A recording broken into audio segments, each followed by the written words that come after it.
Bismillahirrahmanirrahim.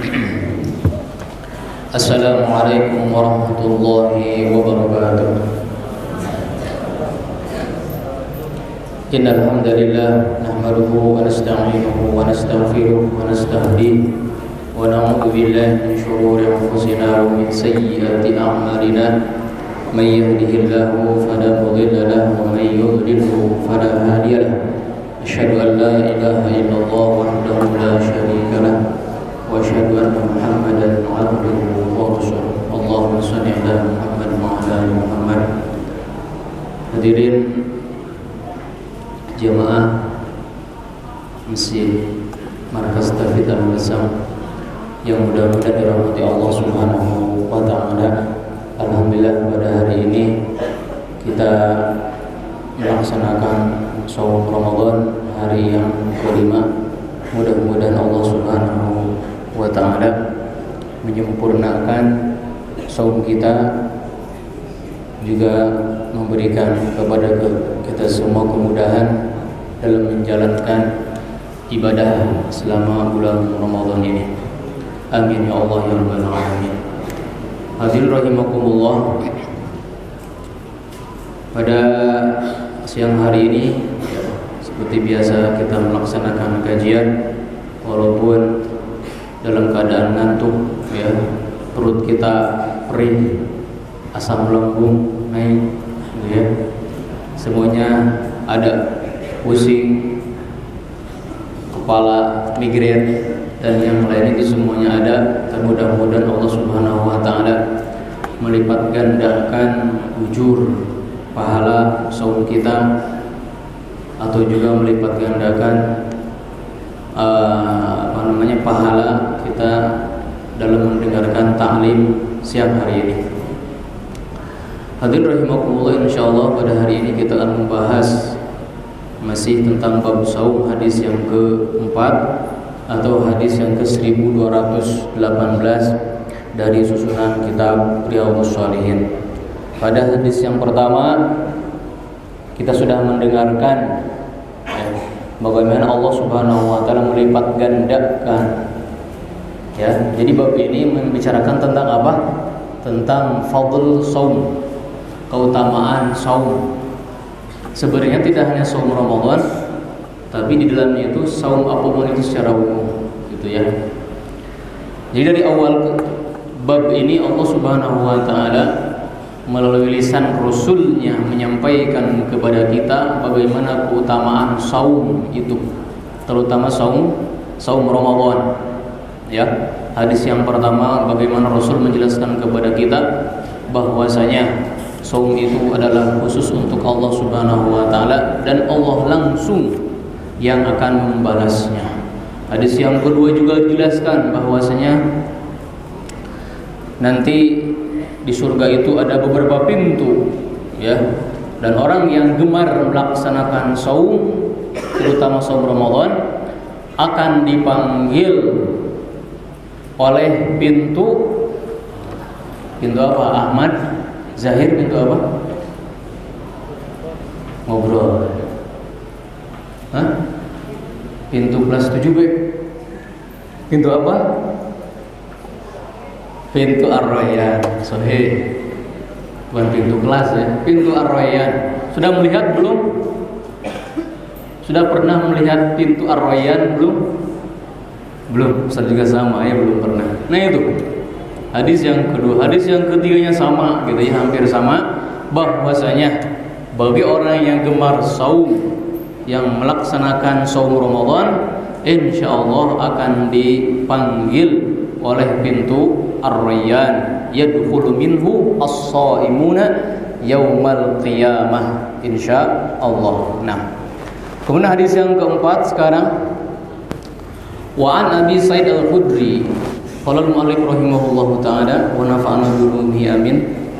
Wa an Abi Sa'id Al-Khudri radhiyallahu anhu qala Rasulullah sallallahu alaihi wasallam, ma min 'abdin yasumu yawman fi sabilillah illa ba'adallahu bidzalikal yawm wajha anin nari sab'ina kharifan muttafaqun alaih. Masya Allah, jadi dari awal hadis sampai sekarang itu semuanya muttafaqun alaih, ya, disepakati oleh Bukhari, Imam Bukhari dan Muslim. Artinya hadis ini semuanya sahih, ya, tidak boleh kita mengingkarinya, gitu ya. Kita wajib mengimaninya. Bagaimana Allah melipat gandakan pahala nanti di surga ada pintu Rayyan. Ini semuanya harus kita apa? Percaya. Ya. Wajib kita imani. Ya. Hadisnya sahih, jelas. Ya. Karena apa? Banyak sekarang ya Muhammad mana Muhammad? Muhammad mana namanya Muhammad? Oh, banyak nama Muhammad ya. Yang namanya, ya, sekarang itu banyak dai-dai yang mengkisahkan kisah khurafat yang bohong, yang tidak sesuai dengan apa? Syariat, dalil Al-Quran, Sunnah. Ya, banyak sekali sekarang ya, syabab. Hati-hati kalau mendengar ceramah, kajian, siraman rohani. Jangan sampai antum terpukau oleh perkataannya, ternyata yang disampaikan itu apa? Bohong.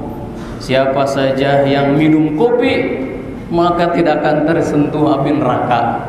Ustaz Ali yang kata tidak akan tersentuh api neraka. Itu ada yang seperti itu sekarang.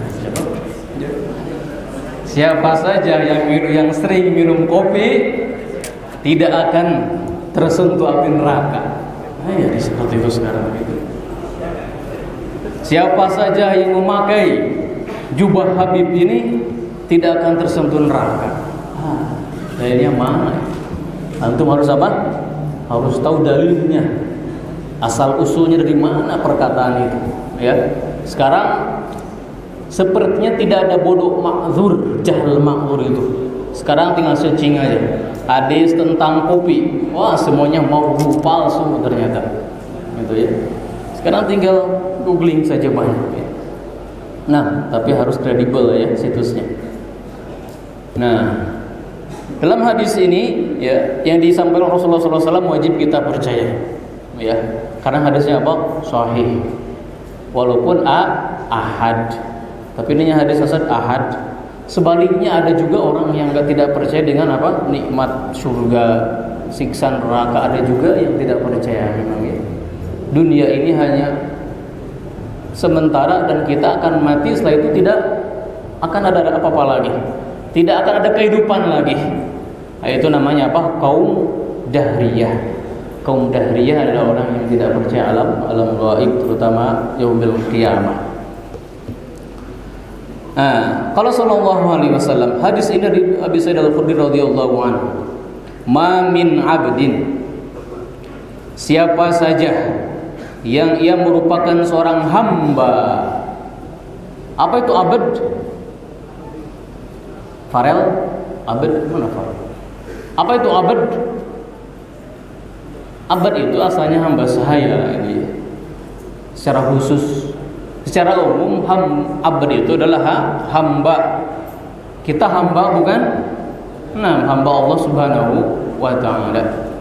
Sebagaimana firman Allah taala, Subhanalladzi asra bi 'abdihi lailam minal masjidil haram. Abd di sini adalah hamba Allah Subhanahu wa taala, itu Rasulullah sallallahu alaihi wasallam, dan kita pun insyaallah termasuk hamba Allah. Nah, ma min 'abdin yasumu yauman, siapa saja di antara hamba yang melaksanakan saum sehari saja, yauman, gitu ya. Tapi di sini para ulama mengatakan saumnya bukan hanya saum Ramadan, gitu ya. Saum sunnah pun termasuk yauman. Soalnya apa? Di sini sigahnya nakirah setelah isim mausul. Ma min 'abdin yasumu yauman. Ya, yasum. Saum apapun itu. Sehari fi sabilillah, di jalan Allah Subhanahu wa taala. Jadi siapa saja di antara kita yang melaksanakan saum sehari, bukan 30 hari. Apalagi kalau 30 hari. Di jalan Allah, Nah, ya para ulama berbeda pendapat di sini disebut sabilillah itu apa. Tafsiran yang pertama adalah sabilillah ini di jalan Allah, artinya siapa saja yang melaksanakan saum ketika jihad, ya ketika menuju medan perang jihad, maka Allah Subhanahu wa taala akan membalasnya nanti, ya. Dan tafsiran yang kedua sabilillah di sini adalah, ya, menurut Syekh Al-Alam Ibnu Utsaimin adalah apa? Fi taatillah. Dia melaksanakan saum karena taat kepada Allah Subhanahu wa taala, bukan ketika perang, bukan. Wabtigha mardhatih, atau ia saum karena mengharap ridha Allah Subhanahu wa taala. La riya wala sum'ah. Tidak, bukan karena riya ataupun sum'ah. Apa itu sum'ah ya Bio? Sum'ah apa? Ada riya, ada sum'ah. Sum'ah. Hah? Enggak tahu riya. Riya atau riya? Riya berarti ro'a, ingin dilihat orang. Kalau sum'ah, oh sami'a, berarti ingin didengar, ya, bahwa si fulan melakukan begini dan begitu, namanya sum'ah. Nah, inilah penyakit hati yang wajib kita hindari. La riya wala sum'ah. Jadi siapa saja seorang hamba yang melaksanakan saum karena Allah, karena ketaatan kepada Allah Subhanahu wa taala, karena mengharap ridha Allah Subhanahu wa taala, tidak riya dan tidak sum'ah, nah, itu dia. Maka apa balasannya? Nah, ya. Illa ba'adallahu bidzalikal yaum wajhahu. Kecuali Allah Subhanahu wa taala akan menjauhkan ia pada hari itu wajahnya anin nari, dari neraka, sab'ina kharifan, 70 tahun, gitu ya. Ini salah satu apa? Fadilah kita melaksanakan saum. Saum apapun itu. Saum Senin, Kamis, Senin, saum Ayyamul Bid, terutama saum Ramadan. Terutama saum apa? Ramadan. Illa ba'adallahu bidzalika lim. Allah Subhanahu wa taala akan menjauhkan seorang hamba itu dari apa? Dari neraka. Wajhahu, wajahnya. Jadi wajahnya apa nih? Kalau badannya? Badannya. Nah, ini disebut apa? Zikrul juz'i al-muradu bihi al-kull. Artinya semua badannya, bukan hanya wajahnya saja. Badan antum semuanya, mulai dari ujung rambut sampai ujung kaki sama rombongannya, gitu ya. Nah, itu semuanya Allah Subhanahu wa taala melindungi kita semuanya dan menjauhkan kita dari neraka, gitu ya. Berapa jaraknya? Sab'ina kharifan, 70 kharif. Apa itu kharif, Raska?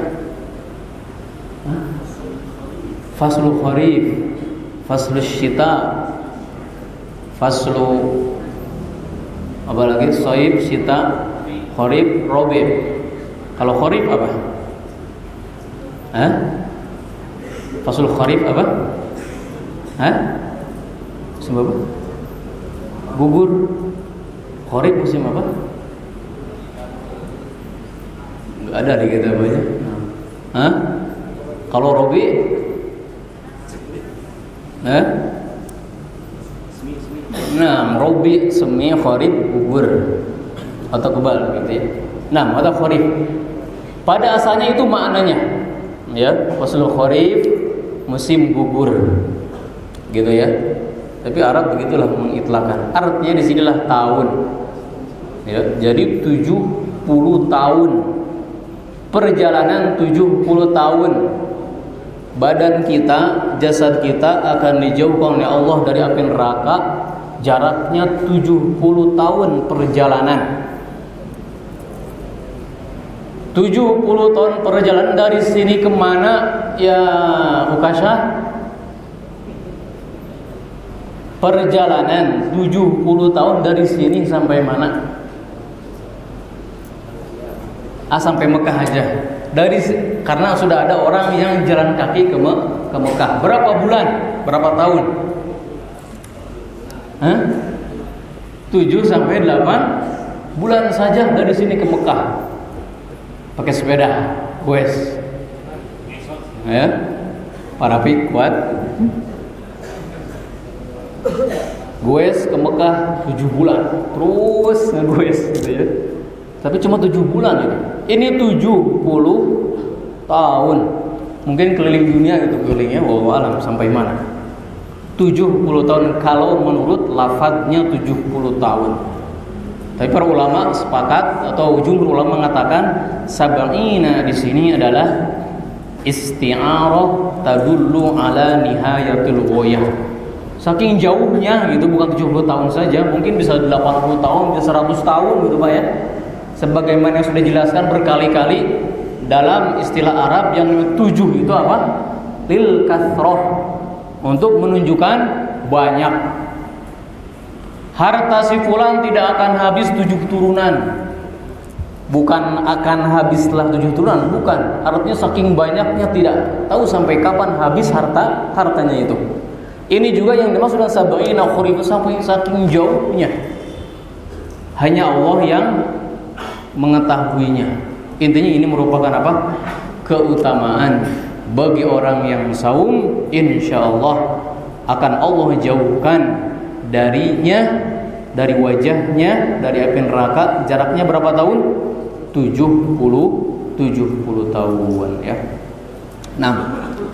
Nah inilah merupakan salah satu penjelasan hadis yang mungkin pendek ya, insyaallah jelas ya. Nah mungkin sedikit faidah tanbih yang mungkin Ustadz harus kasih tahu terutama santri baru gitu ya, masalah fikih. Jadi mohon maaf DKM ya melenceng karena ini sepertinya harus dijelaskan karena beberapa kali ditanyakan. Apabila kita bukan hanya sekarang, bukan hanya sebelum ini, tapi bertahun-tahun yang lalu juga ditanyakan. Apa hukumnya kita berniat untuk buka tapi tidak buka? Antum lihat wastafel ada airnya, mau minum, ternyata astagfirullah tidak jadi. Ketika antum sudah niat buka puasa itu sudah batal ya saudara. Awas, hati-hati ini. Niat buka itu antum sudah niat benar-benar saya mau buka, udah batal ya. Sebagaimana saya mengatakan secara al-mumti. Awas, hati-hati dijaga niat antum. Padahal tidak melakukan, ya harus ketahui kelas 7, kelas 8, kalau kelas 12 mungkin sudah tahu insyaallah. Antum idza hammamta, idza nawaita al-iftar, antum niat buka, ini sudah ngambil air atau makanan, sudah batal antum. Walaupun udah saya tinggalkan lagi. Ya, awas. Ya. Niat saja. Paham sampai sini? Paham tidak? Nah, maka jangan sampai ada yang niat mau buka. Ya, harus dijaga niat antum. Antum harus niat saum antum sampai terbit, sampai terbenam matahari. Kata Ustaz Agung itu mencoba ketes apakah fokus atau tidak ya. Nah, fokus tidak. Nah, kita mulai dari mana? Saum mulai dari terbit matahari, terbit fajar nih. Terbit fajar ya, bukan terbit matahari. Memang ada juga saum dari mulai terbit matahari dari jam 6 sampai jam 6 lagi. Saum mutih namanya itu ya, dulu ada. Nah, tapi itu tidak masyhur, itu dari setan biasanya itu. Nah, pati geni kata Pak Diki. Nah, saum ini dari mulai terbit fajar shadiq, bukan kadzib, sampai terbenam matahari. Harus sampai situ antum niatnya. Maka ketika antum maghrib, Allahu Akbar, sebagai ulama mensyaratkan keluarnya kita dari saum itu. Jadi niat membatalkan itu tidak harus begitu kan? Sebagai ulama Syafi'iyah, sebagaimana seorang wajibnya niat keluar dari sholat ketika salam. Nah, kemudian masalah kedua yang sering terjadi, Dan ini kejadian. Dan kapan-kapannya tidak dikasih tahu ya. Ada seorang santri karena tidak kuat saumnya, akhirnya apa? Makan di siang hari setelah zuhur jam 2 atau jam 1 begitu. Setelah makan apa? Seger lagi kan? Udah minum, udah makan, niat lagi puasa. Itu ada sedukung. Bagaimana hukum saumnya? Ustaz, ini saya lanjut lagi niatnya. Saumnya tidak sah, wajib diqadha itu antum ya. Wajib diqadha. Kalau antum tidak benar-benar apa? Tidak kuat dan memang sakit, sudah lemes semuanya. Sudah enggak jelas ini. Ini mau hidup, masih hidup atau tidak, atau kayaknya mau meninggal ini. Ya. Kalau benar-benar sudah tidak kuat, ya buka. Ya. Nah, tapi jangan niat saum lagi, karena hari itu tidak sah saum antum dan wajib diqadha. Apalagi antum rata-rata atau mungkin ini semuanya sudah balik, ya. Pahala antum sudah untuk antum, pahala ataupun misalkan antum melakukan maksiat itu untuk antum dan akan dihisab. Ya, tidak sama dengan yang antum ketika TK. Ya, ketika kelas 1 misalkan SD masih 6 atau 7 tahun, itu mungkin tidak perlu qadha, tapi antum sekarang ya tidak ada yang buka saum di pertengahan kemudian niat lagi saum. Ya, itu tidak boleh, batal saumnya ya. Kalaupun kejadian seperti itu tidak tahu ya, maka qadha nanti di ayyamam ma'dudat, di hari-hari yang lainnya. Allah Ta'ala alam. Ini sebenarnya pasti banyak pertanyaan yang akan ditanyakan kepada ustadz. Maka tanyakanlah ke ustadz dan ke ustadz ya. Ustadz Agung bisa, ustadz Hafiz bisa.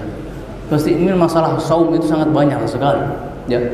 Asy-Syaikh Al-Musyaikhi beliau menulis kitab Ahkamus Saum sebanyak 2000 halaman. Hukum saum saja. Berarti di situ apa? Banyak hukum-hukum yang berhubungan dengan saum. Ta'ala subhanakallahumma wa bihamdika asyhadu an la ilaha illa anta astaghfiruka wa atubu ilaik. Wassalamualaikum warahmatullahi wabarakatuh.